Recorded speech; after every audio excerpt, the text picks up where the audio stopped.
parte correcto de entendimiento. Que la culpa no inspire dolor profundo y perfecto.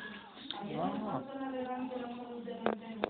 Hacemos respiratorio por su regeneración. Y aunque este cáncer se esté gozando solamente, es sobre los infiernos que siga toda Dios. Que la continua alabanza de tu gloria sea. Tu amor me responde. Amén.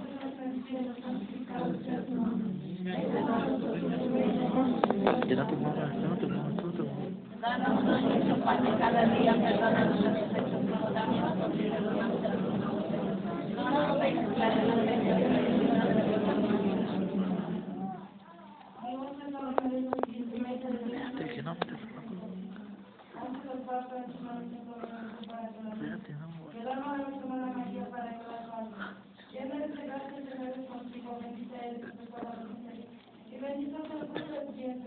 Santa María, Madre de Dios, ruega, Señora, por ella y por nosotros los pecadores, ahora y en la